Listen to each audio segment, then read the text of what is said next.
Hey everyone, and welcome to Almost Cancelled. I'm Peter, that is Connor, and we are going to talk about Star Trek Discovery Season 2, Episode 4. It's called An Obol for Charon. So, full spoilers for the episode, as always. Happy to say, no Klingons this episode. That's first point. Automatic improvement. Yes, first point in its favour. No Klingons. Mm. Which, again, is just specific to the Klingons in this show. If this is the first review you're ever watching from us, it's not that we dislike Klingons, it's that we dislike the Klingons in this show. But, yes, I almost had a panic attack at one point when they started speaking Klingon for a second. I was like, no, don't do this. PTSD got triggered. And then it was a cacophony of languages left and right of different things, and, okay, so first question. So Universal Translators goes haywire, right? We'll get to the why in a minute. But the Universal Translator goes haywire, and Michael's speaking Klingon, and the captain's speaking something else, and then someone's speaking French, someone's speaking Arabic. It's the whole thing. Correct me if I'm wrong, but surely the quickest thing to do in this situation, at least for all the people who can speak English naturally, would be just to turn that off so they can speak normally to each other. Yes, probably. It was just because at one point, they're struggling to speak to each other, and all I could think was, well, okay, that's what worked for all the crew members, but at least I will defend it in that the problem is that they couldn't access the systems because they couldn't understand the language on the screens. To actually do that's why they had to get Saru in to fix things, because they were like, we can't do anything. It feels odd to me. There's no way to just locally turn it off for yourself. If you're in a room with another person who speaks the same language, the translator's always functioning. It's always doing its job on the ship. I assume it's just a background feature on the whole ship. It's like, why would you turn it off? Why would you ever need it? Because if you both speak English, it's just not doing anything, but it's still on, right? But then if someone comes in speaking something else, it's well, you know what? Now we have a reason. Sure, but unprecedented. Okay. Right. I'm getting my nitpicks out of the way because I've got another nitpick that I want to mention. Right? That's made me groan. So in this episode, they try and give us a reason why the Enterprise in the original show doesn't have any fancy technology, or at least specifically the holograms. Yeah. All right, I'll give you this one. This was... Ooh. This made me cringe so hard, where they come up with this reason like, oh, you know what, just put some old school technology. I never liked those holograms anyway. And I'm like, are you trying to tell me that in the original show, every other ship had it? Yeah. Yes, but the Enterprise didn't. The Enterprise was low tech compared to everything else. Apparently. Piss off. Yeah, I'd rather there's things like that where just ignore them. I know it's awkward. I know it raises questions, and I know there are fans out there who hate it. Don't get me wrong, but just forget about it. It's done now. Get over it.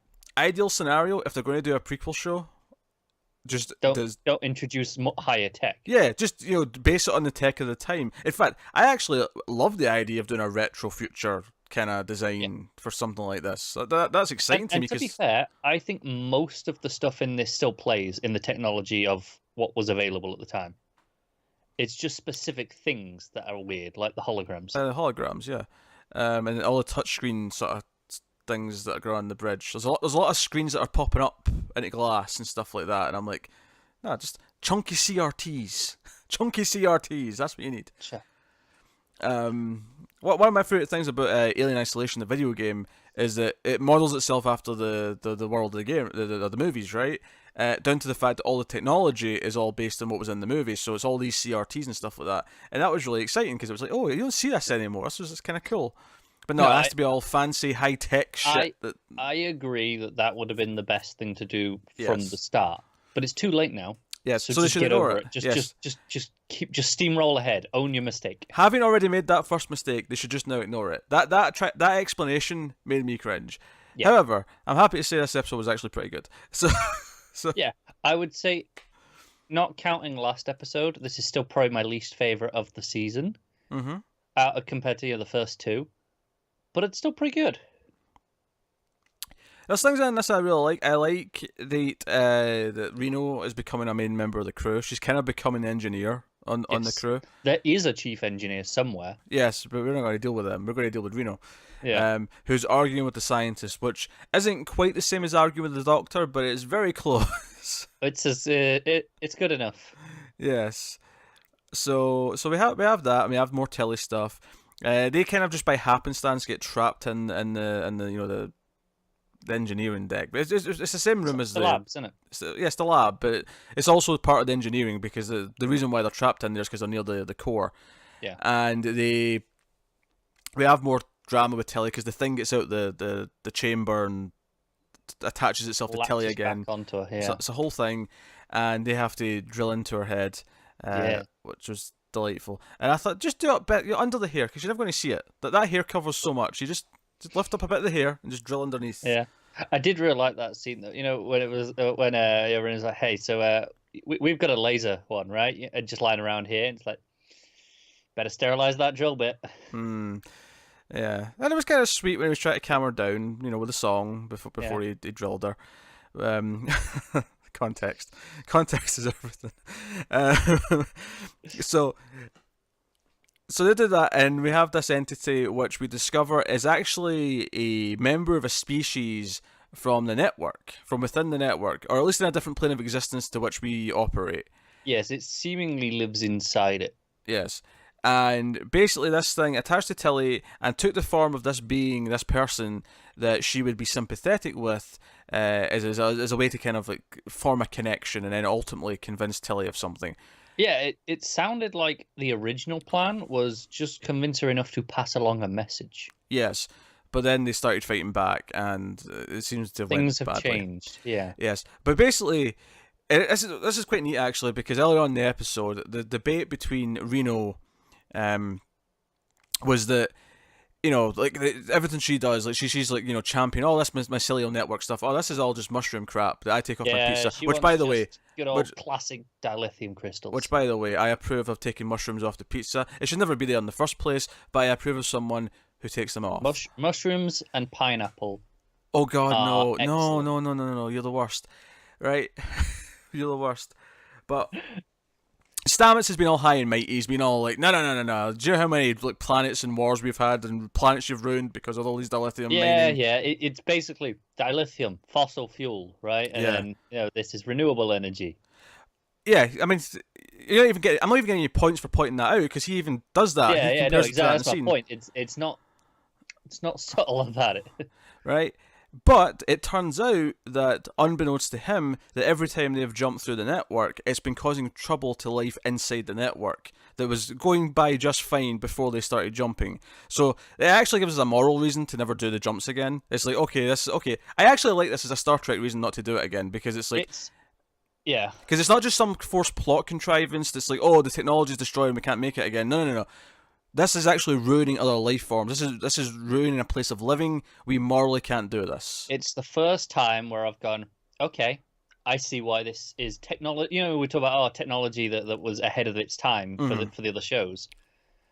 This is like, okay, yes, it was ahead of what we ever saw in the original series. Don't get me wrong, but now I finally have a good reason why it wasn't there. Yeah, this is a good reason for not sticking around, and it's a reason that lives within the general rules and beliefs of Star Trek, which is why it works. It works in the show because of that. Yeah, when they're told, "Oh no, we're screwing over other life," they're like, "Right, destroy it. We're never using it again." Yeah, that statement almost immediately reaches that conclusion. It's not even a point for debate.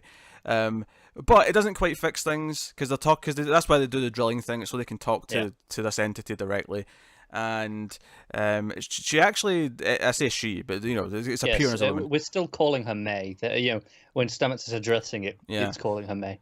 But it actually drugs them with it looks like the spores actually, but it essentially drugs them, and they end up having to inject themselves to sort of snap out of it. Yeah, they're high as shit. Almost a good slap as well, because their faces all start going weird and shit. And look quite good. fair. Because the final cliffhanger was actually that Tilly didn't come out of the thing, or maybe she did and she went back in. But either way, she's gone. She's went inside this big cocoon thing that this thing's built, and the final shot's them looking into the mass of bioorganic shit. Yeah. I assume it was I think she did. I think they did get her out, and that's why it drugged them, and then convinced her. Okay, we're back in now. Okay. But did they get her out, or did she like come out from the inside? Because I feel like she came out. It's almost like it let her out in the first place. They pulled her out, didn't they? Because they sliced it open with the blowtorch and then pulled her out. Okay, fair enough. She was all covered in gunk. She was covered in gunk. But I thought that this might have been a trick to get them to.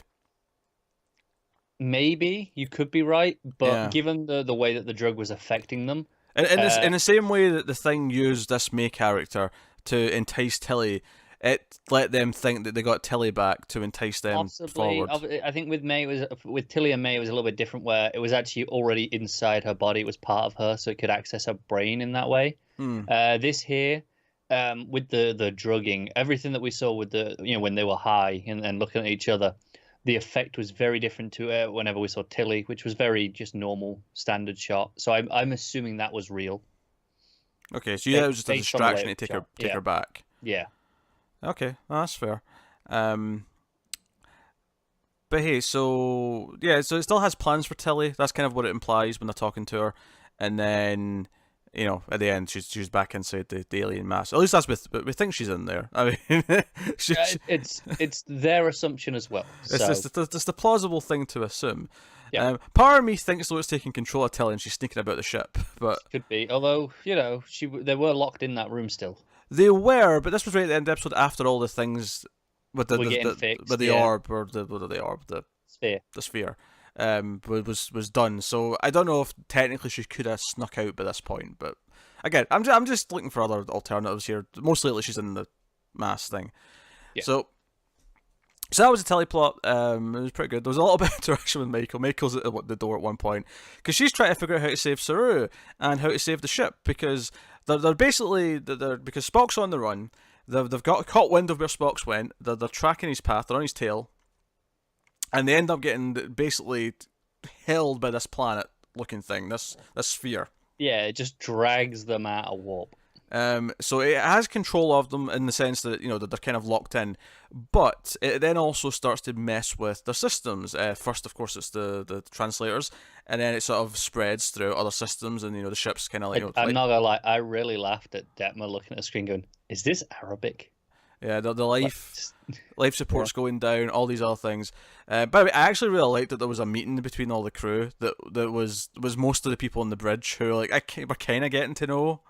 Yeah, a few lines for you. Oh, that other engineer from the Enterprise is back. Yeah, we'll have her too. Yeah. Number one shows up for a little bit. Number one with some intel on Spock. Although I feel like I missed a scene or just some dialogue telling us she went back to the Enterprise, because we see her. She sits down and has a cheeseburger, and then the next thing is okay, we're in warp. Like there's no oh, she's gone back. She's as far as I'm concerned, she could be just sat down in the canteen of the whole episode having that cheeseburger. Yeah, it wasn't really her anyway. It was a shapeshifter. Okay. Do you get that joke?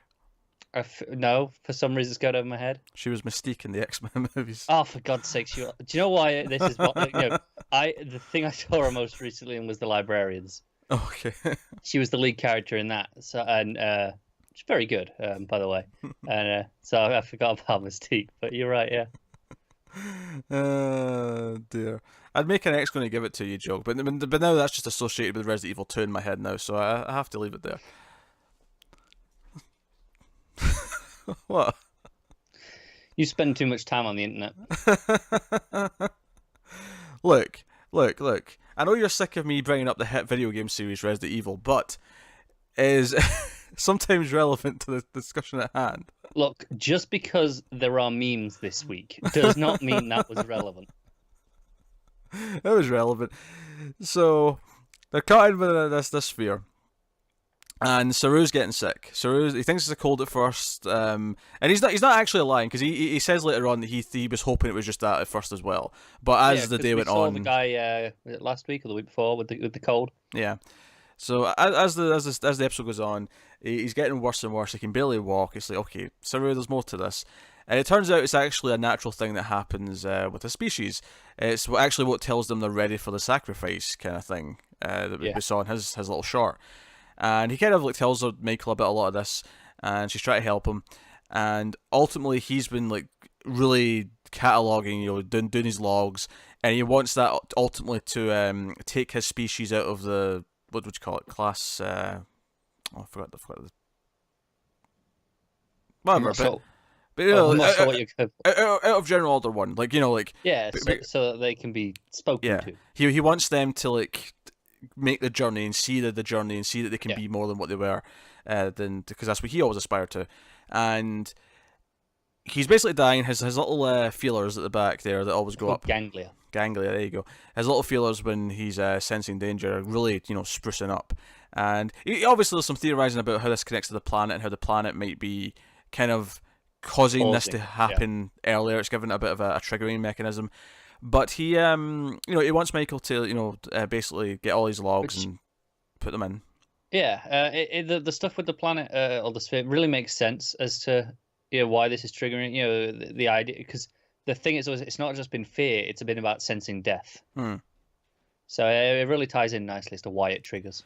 Yeah, but ultimately we kind of solve both problems. Where, well, we solved the first one where basically Michael realizes that the planet's doing what Saru wants to do right now, is that it wants to pass on its knowledge because it knows it's dying. It's been alive for 100,000 years, and it's like, okay, there's so much, like, that's more than anything we've ever known. So, this is worth trying. And they basically taught the captain into lowering the shields and accepting the information, and then the planet dies, but it sort of it saves them, though. It makes sure they're safe in getting up, because they're assuming that it's going to kill them. Yeah, which kind of a stupid assumption, really, given that they know it wants to pass on its knowledge. Wait, no, only Michael and Saru think that. Up until that point, it was a fair assumption that all these readings that we're getting. I mean, even right at the end, when they're on the bridge going, okay, let's accept this, but and they're like, Detmer, can we get away in time? It's like, nope, we're all gonna die.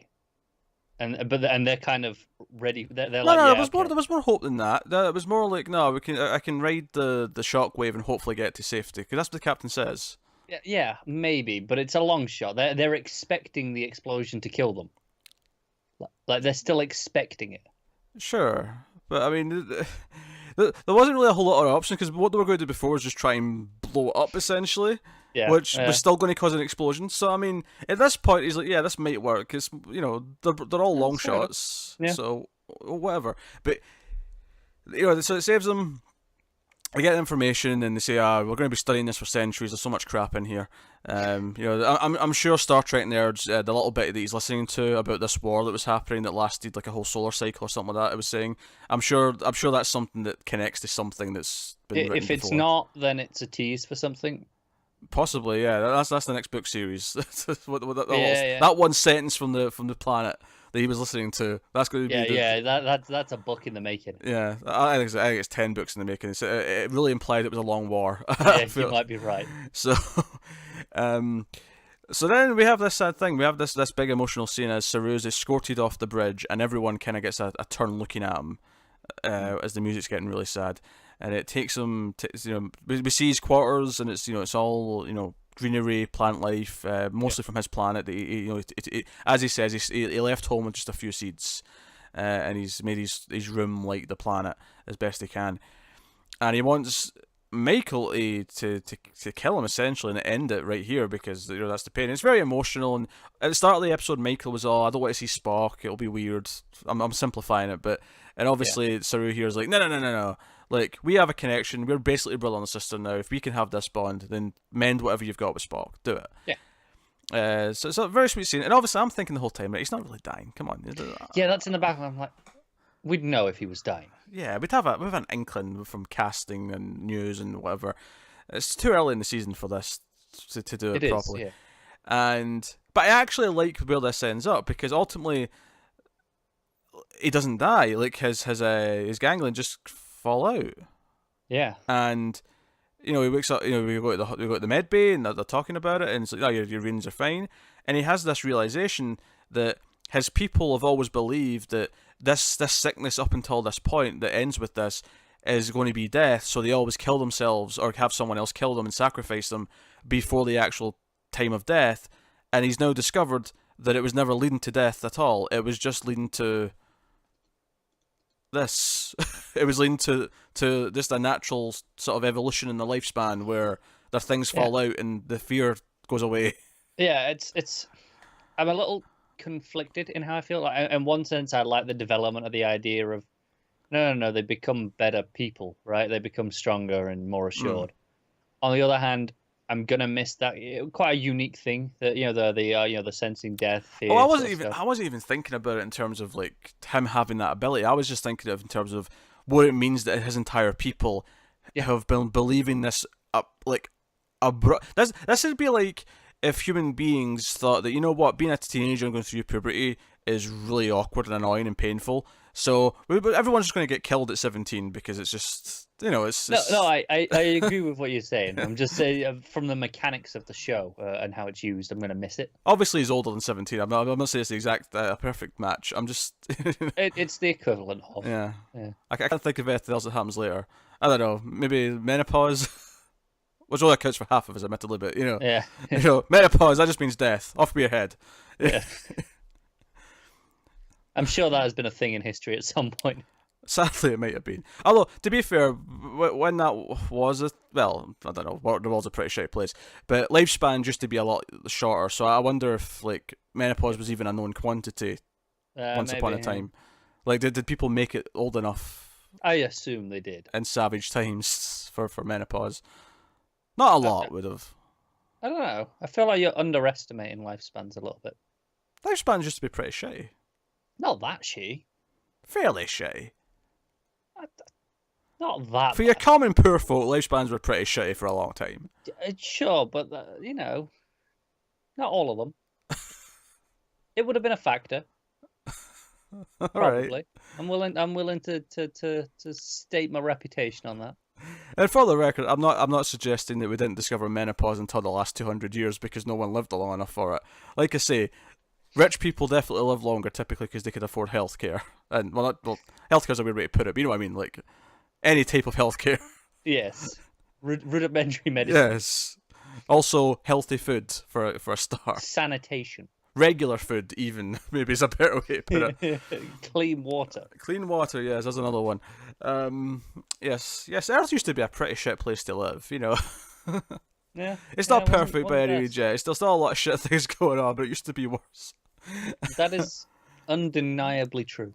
But yeah, so I like what this means for his belief, and it's him wanting to go back and help his people. Actually has this better motivation for it now because it's like they're actually killing. Like his own sister is like building up to her death. Yeah, it was. I was like, okay, he's gonna want to go back and save them. Even earlier in this episode, where it was like, it's like, I don't want them to see what I've seen. I get it, but it was always just almost a selfish motivation. Kind of he's lonely, right? Whereas his people are, for the most part, were not happy, but on their natural course, I guess. I don't think I agree that it was just selfish. Okay, I think to a point it was.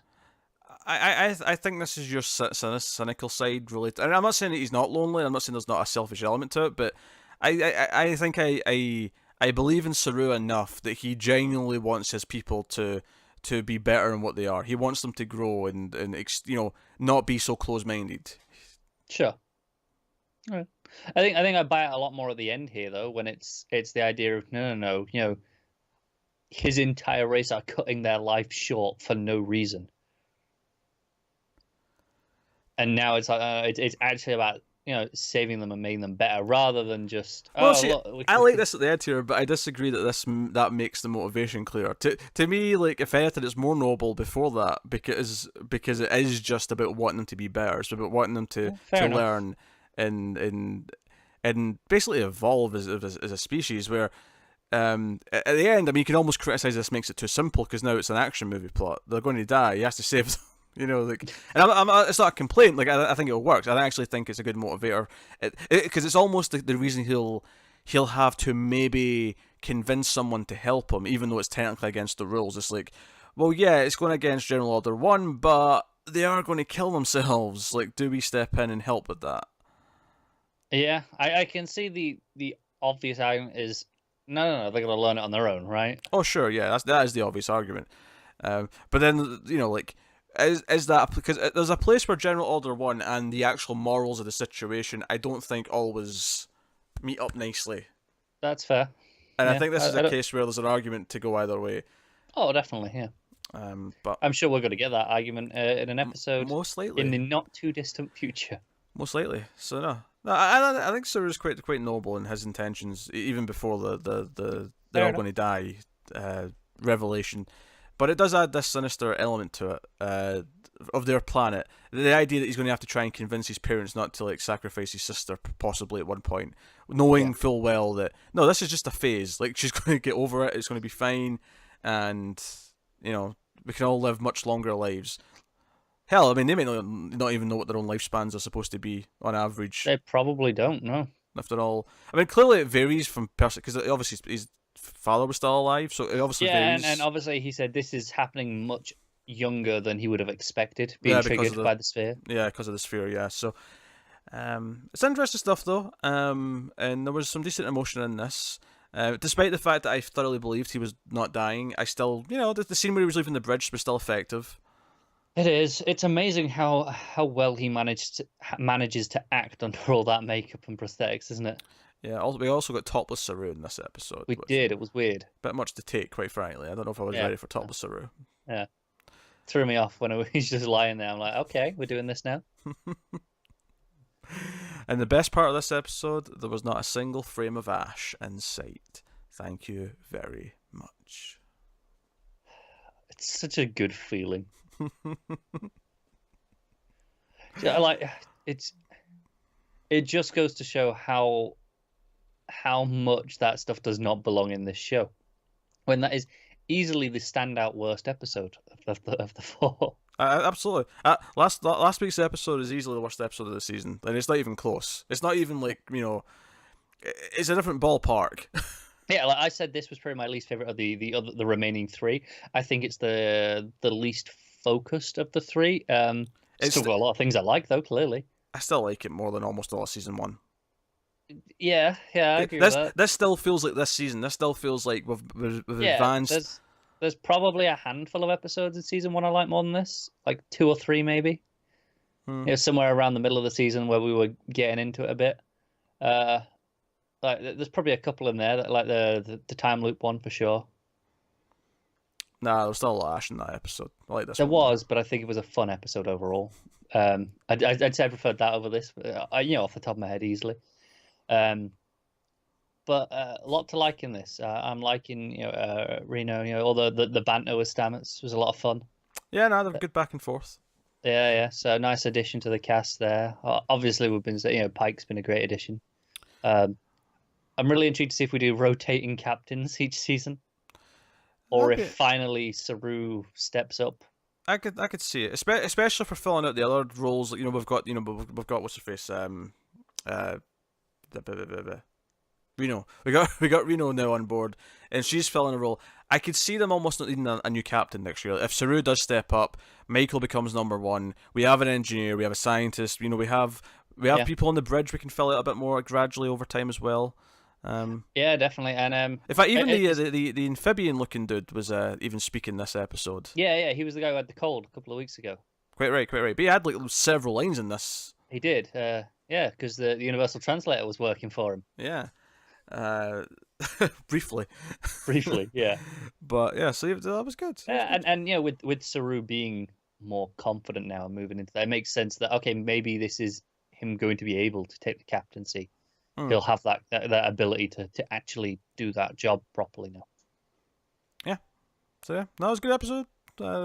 Discovery season 2, barring one glaring. You know what the sad part is? I feel like there's going to be at least 2 more of those bad episodes. There probably is. I'm not going to lie though. I'm willing to get through them for the rest of it. But I know they're going to be evenly spread out. We're going to have another 2 of these at least of last week's episodes. But outside of those ones, outside of, let's just call them what they are, the Ash Tyler episodes, season 2 has been very solid. So, obviously there's still concerns about this whole Spock and Red Angel connection bollocks, but that wasn't a factor in this week's episode. No, it's something that it's not worth just going on to every week now. We're just gonna have to let it play out and complain when it gets to the end, and we hate it. Well, not the end. We complain when it's relevant. It's just this was not relevant this week. Sure. I mean, what if next week's entirely focused on it and does a lot of things we hate? We'll just ignore it. We'll talk about it at the end. No, okay. If it does things that we actively like, oh, this is bad. I mean, like, just the concept of it, of oh, it's doing this stuff. If it's just doing the same things as it's already been doing since the start of the season, I'm just gonna wait and see what it does with it by the end. Yeah, I don't know why you keep saying by the end. There's going to be developments with it before the end. We're going to meet Spock fairly soon. No, I know. I meant in terms of like any. If it's doing just the same beats of Spock's the chosen one, that sort of stuff, I'm like, yeah, okay, I've complained about that. I'm gonna wait and just see. I don't know, if they go further down that rabbit hole, I'm going to complain again. Fair enough. Just because I'm prepped for it now does not mean I'm not going to rage against it. Don't you even mistake that for a second. Fine. Anyway, that's episode 4 of Star Trek Discovery Season 2. You can let us know what you think of the episode in the comments below. That's the wrong Twitter on the screen. You can get us on the Twitters at mailed_fuzz. Come on, find it. I'm finding it. There you go. That's the right one on the screen. Right, so you get us on Twitters at mailed_fuzz. You can, of course, subscribe. You can get us on the Patreons at patreon.com/mailfuzztv if you want to support the channel and the show and everything we do here and all the stuff we review. You can do that over there for as little as $1 per month. You can also buy merch now, actually. There's links in the description to the US and the UK stores. You can buy merchandise if you want some. But that is us. You might, for some reason. Some people have. I'm shocked at how many people have, to be honest. But me too. That is us. So thank you very much once again for watching or listening. We always appreciate it. Keep watching sci-fi TV, Star Trek and whatnot. And to everyone but Connor, live long and prosper.